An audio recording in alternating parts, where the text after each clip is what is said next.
it's Crystalline. Welcome back to my channel. I was going around doing some planty chores and realized that I had some plants that needed watering. So I thought I would talk to you guys today about how I water my plants. I like to water my plants through bottom watering.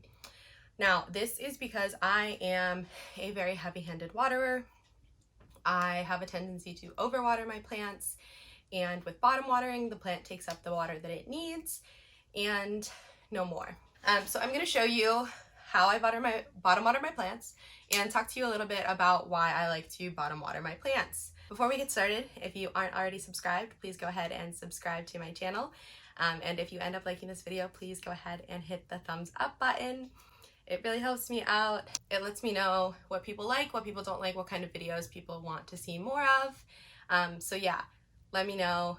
And always, please feel free in the comments to give me feedback about the videos and what you would like to see and what types of videos you don't like to see.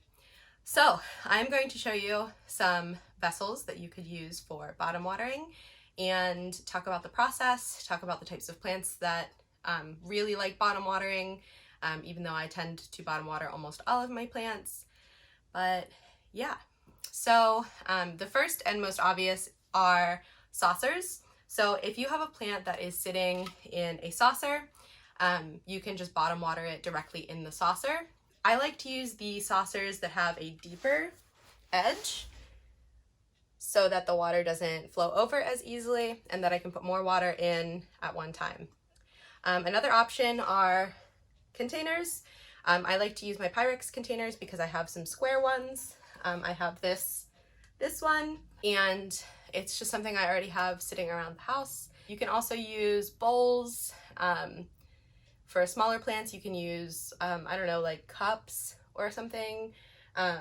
You could use trays. Sometimes people use trays, kind of like this. This is a tray. You could use, if you have storage totes, you could use those to put your plants all on the bottom and then bottom water.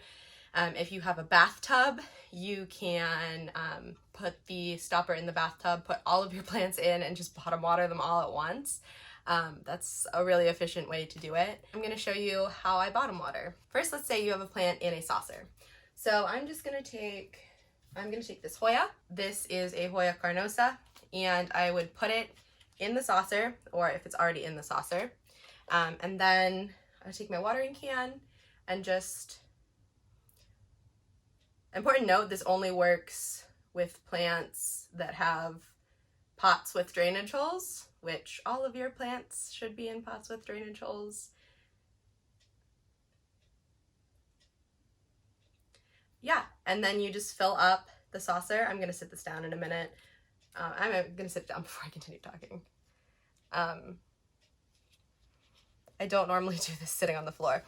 Yeah, so you'll just I like to put the plant in first and then the water, because if you try to put the plant into the saucer when there's already water in it, sometimes the plant floats, or it pushes. If it's really dry, it can like push the soil up out of the pot. Yeah, so you just put the plant in there and you let it soak up the water. You leave the plant in there until you touch the top of the soil and it is moist. So if you touch the soil and it's still dry, then it needs more time in the bottom watering vessel. If you're watering the plant and you're noticing that the plant is sucking up all of the water, you can go ahead and refill it and just keep refilling it until your plant has been soaking in there long enough and you can feel that the top of the soil is moist. Let's go ahead and do that. I'm going to put a couple plants in here. So I'd like to do this with my string of pearls because they have very shallow roots. So bottom watering they're a fan of bottom watering. I have another Hoya here. Just mostly Hoya. But I do this with all of my plants, my philodendrons, my alocasias. I bottom water everything. So I sat that down, and then I'm just going to fill up some water.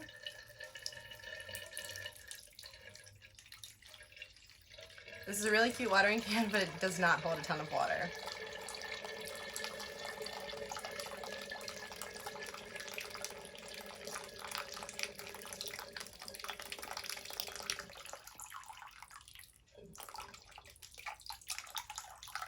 So one other thing you might need to know is that if your plant is super dry and you try to bottom water it, it may not take up the water like it should, especially if your soil is really compact. When I have a plant that's really dry, that it has been a while since it's been watered, I like to go ahead and wet the top of the soil a little bit.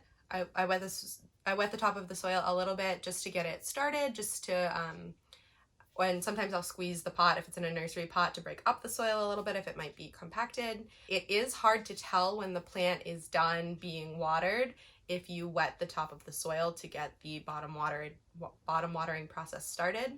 So I just like to keep an eye on my plants, and if I notice that it's been sitting there for a while and the water level hasn't changed, so it's not taking up any more water, then it's probably done.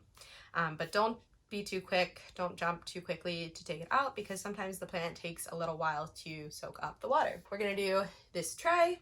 So I have definitely noticed that if your vessel is closer to the size of the pot that the plant you are watering is in, this process tends to go a little bit faster, and that's probably because the water is more concentrated. It's more densely packed in the area. For some reason, the idea of science is totally escaping me right now. But I have this little apple juice jar filled up with water also, and I'm gonna pour some in here.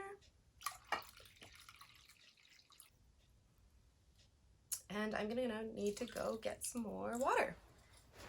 Be right back. And that is pretty much it.